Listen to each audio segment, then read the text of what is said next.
Hello, my dear mechanical and civil engineers. This is Chandrasekhar welcoming you all to this wonderful Ground Zero series. In this series, we bring the most important concept in the most simple and beautiful manner, interesting manner through the animation, and which will help you to understand the concept in the most easier and fruitful manner. So, in today's session, I will be discussing about one of the important concept of fluid mechanics, that is fluid viscosity, important property of the fluid, which is viscosity. In this session, I will discuss about the physical significance of viscosity along with its mathematical definition through the Newton's law of viscosity, and I will also talk about the variation of this viscosity with temperature. Alright. So before I start, let me quickly introduce myself. My name is Chandrasekhar, mechanical engineering graduate from IIT Delhi, having more than 10 years of teaching experience in the field of GATE, IES and PSUs. You can also connect with me through the mail ID which is there on the top of the screen, and you can join my Telegram group as well, that is Mechanical by Chandrasekhar, and the link is also there on the bottom of this screen. So let us start talking about the viscosity. So what exactly is the viscosity? What is its physical significance? The viscosity of a fluid tells us about the thinness or the thickness of the fluid, how difficult a fluid is to flow or how easy it is flowing. So the fluid on my right hand side looks thin, it is easily flowing, so it is less viscous. On the other hand, the fluid on my left hand side, it looks thick and it is having difficulty to flow, so that is why the fluid is more viscous.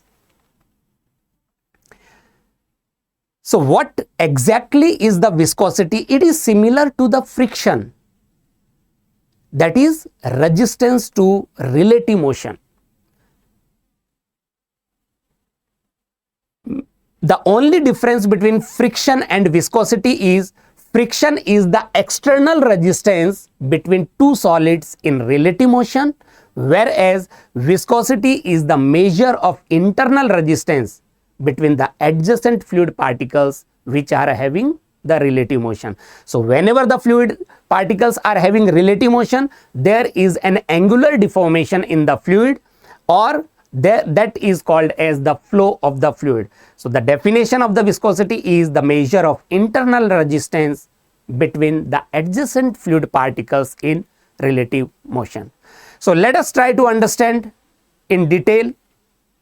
If you see here, there is a fluid. If we exert a shear force on the fluid, then what happens? The fluid particle in direct contact with the moving surface will be having more velocity, but its adjacent particle will have comparatively lesser velocity because of the viscosity of the fluid.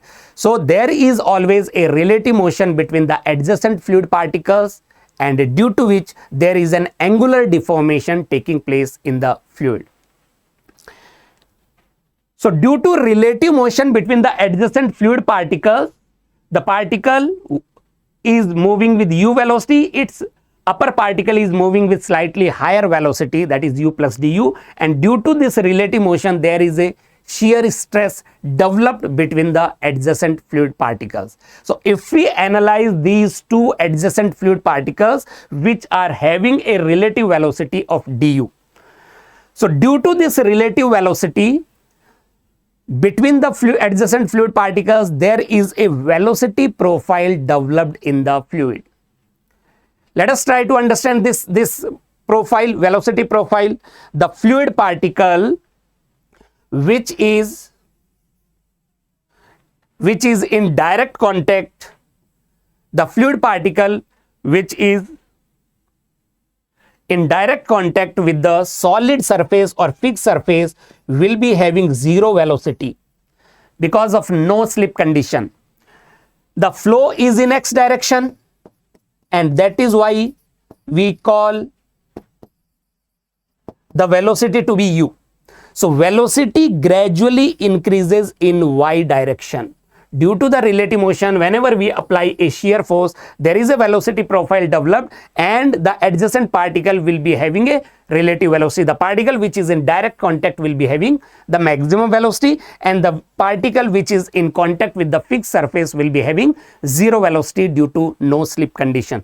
So we can comfortably say that u has become a function of y, and due to which the slope of this velocity profile du by dy becomes non-zero. This is the slope of the velocity profile. We can also call it as velocity gradient.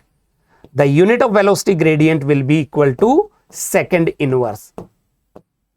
Second inverse. All right. So let us try to observe these particles. Let us say this is particle number 1, which is having zero velocity, particle number 2, 3, 4 and 5. So at y, particle number 3 is having velocity u, and another adjacent particle which is at a distance of dy from particle number 3 is having a velocity u plus du. All right. So the particle number 3, as you can see, it is having a velocity u, and its adjacent particle, which is particle number 4, separated by a distance dy, is having a velocity u plus du. So in small time dt, the particle number 3 will travel a distance of u into dt. At the same time, the adjacent particle will travel a distance of u plus du multiplied with dt. So there is a relative distance traveled by particle number 4, that is equal to du into dt. Relative velocity of particle number 4 is du multiplied by dt will be the extra distance traveled by particle number 4 with respect to particle number 3. So that is why there is an angular deformation of d theta between particle number 3 and particle number 4. If we observe this right angle triangle, so by observing this right angle triangle, we can develop an expression that d theta by dt is equal to du by dy. For the small element, for the small angular deformation d theta, we can develop this expression, and d theta by dt is called as rate of angular deformation, and it is also called as rate of shear strain, or we can call it as simply the strain rate. And that will be equal to the velocity gradient. This is the velocity gradient. The unit of this expression is second inverse. So based on the experimental observation, Newton had done so many experimental observation on various fluids, and he had got one conclusion, and that conclusion is known as Newton's law of viscosity. And according to his observation, he said the shear stress developed is directly proportional to rate of angular deformation or the velocity gradient. So that Newton's law of viscosity gives us the defining equation for coefficient of viscosity, that is mu. So if we convert it into equation, so we insert a constant of proportionality, and the constant of proportionality is known as coefficient of viscosity. So this is the mathematical expression for Newton's law of viscosity. Shear stress developed is mu multiplied by du by dy, or we can write it as mu into d theta by dt, and mu is called as coefficient of viscosity, or we can also call it as dynamic viscosity, because it gives us the information about the dynamic parameter, that is the shear stress developed, or we can also call it as absolute viscosity of the fluid. Absolute viscosity of the fluid. All right. So if we define the coefficient of viscosity through the Newton's law of viscosity, then according to the Newton's law of viscosity, the coefficient of viscosity is defined as the amount of shear stress required, that is why it is called as dynamic viscosity. It is the amount of shear stress required to produce unit rate of angular deformation or unit rate of shear strain or unit velocity gradient. So in mathematical form, this will be the formula for coefficient of viscosity. Tau mu is equal to shear stress per unit velocity gradient or per unit rate of angular deformation. So from here we can write the unit of viscosity as well. Shear stress, the unit of shear stress is Pascal. The unit of velocity gradient is second inverse.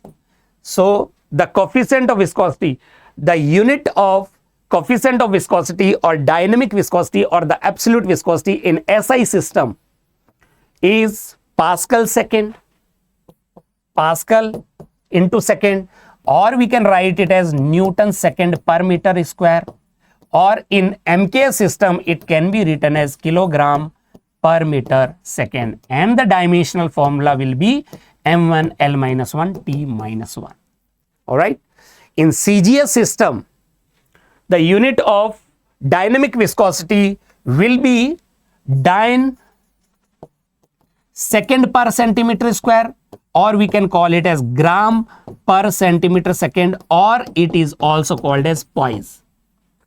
So if we convert CGS unit into MKS or SI unit, we can say 1 Pascal second or 1 poise is equal to 1 by 10 or 0.1 Pascal second, or we can say 1 Pascal second will be equal to 10 poise.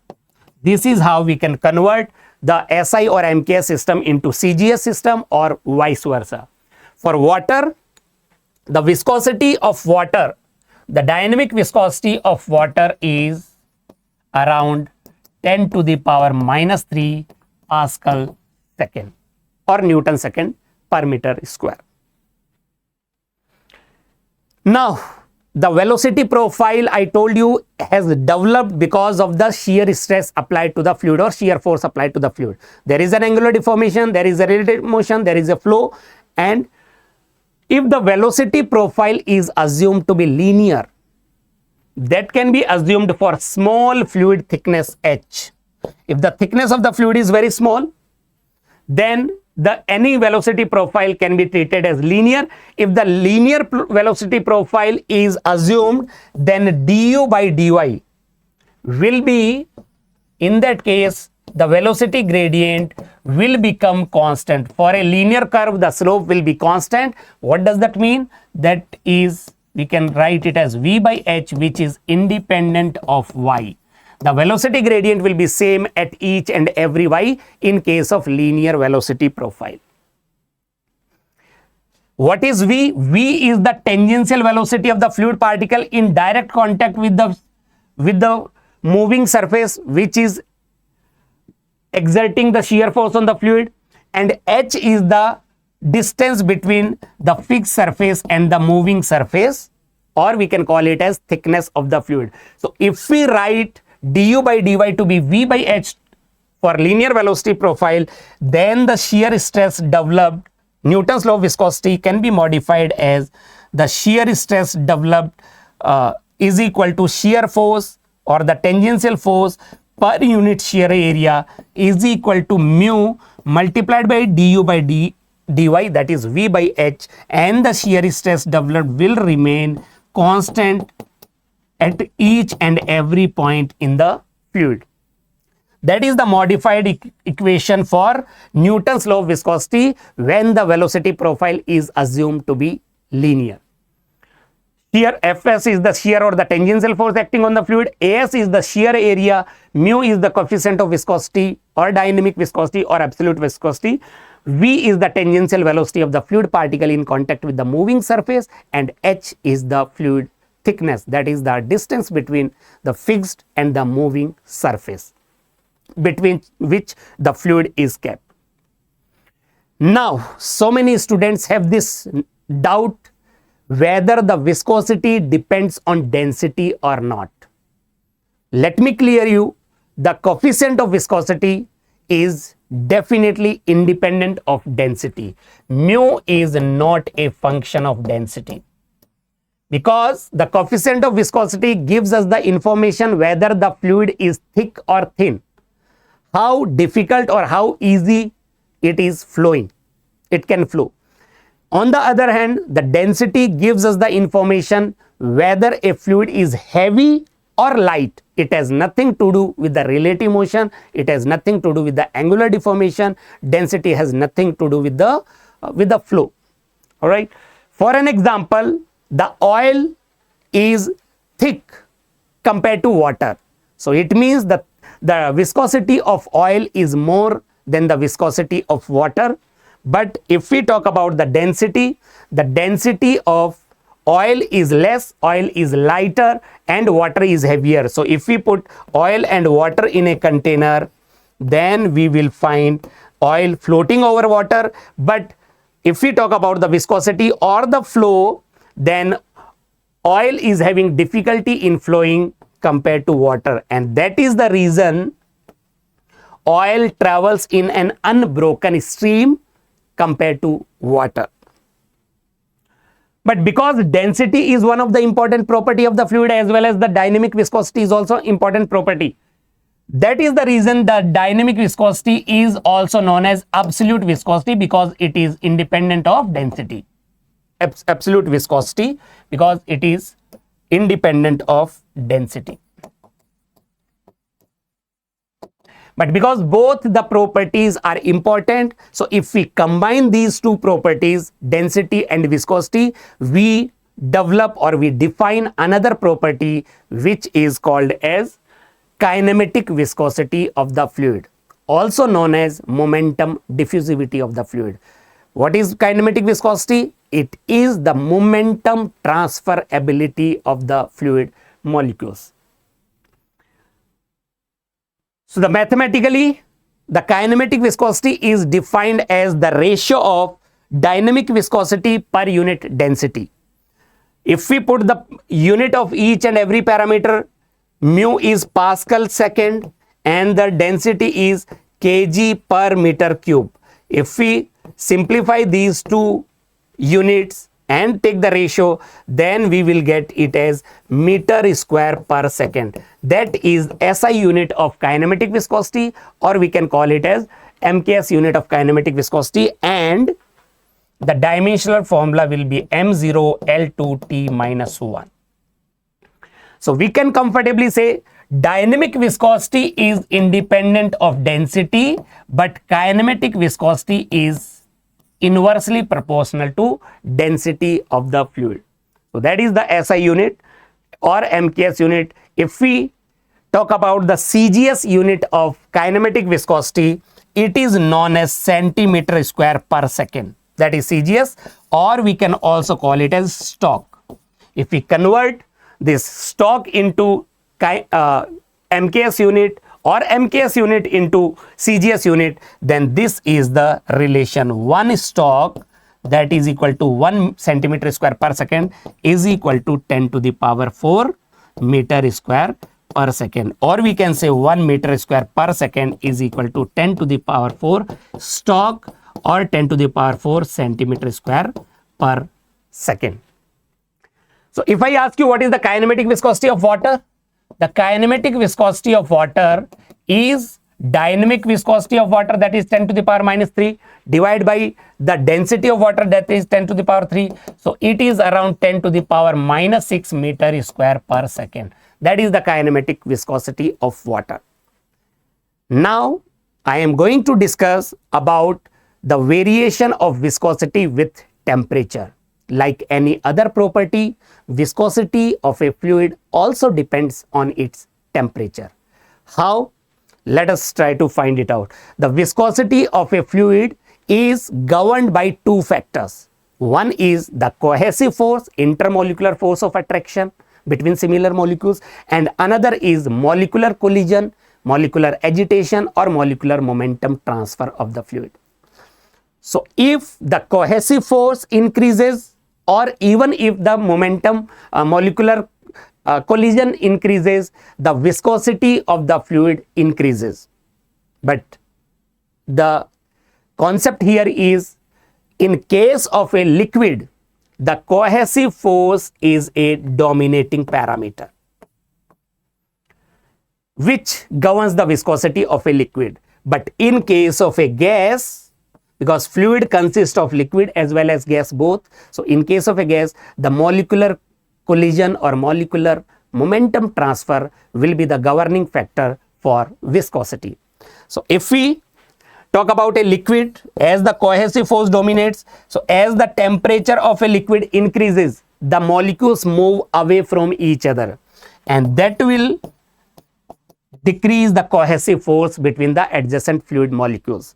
And due to less cohesive force, the flow becomes easy, and due to which the viscosity of the fluid decreases. Viscosity of the liquid decreases as the temperature of the liquid increases because of cohesive force governing the viscosity.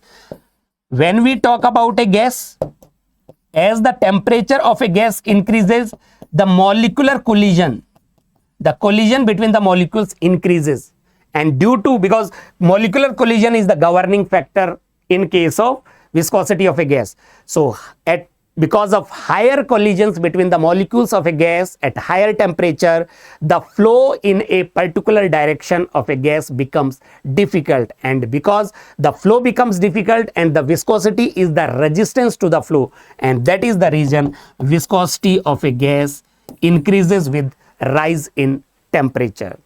So if I show it graphically, if you can see the graph, viscosity versus temperature. As the temperature increases, the viscosity of the liquid decreases due to decrease in cohesive force, whereas in case of a gas, as the temperature increases, the viscosity also increases because of the molecular collision increases at higher temperature. So that is all from my side for viscosity. I hope you have understood and got the in-depth idea, in-depth knowledge about the viscosity. Thank you and take care.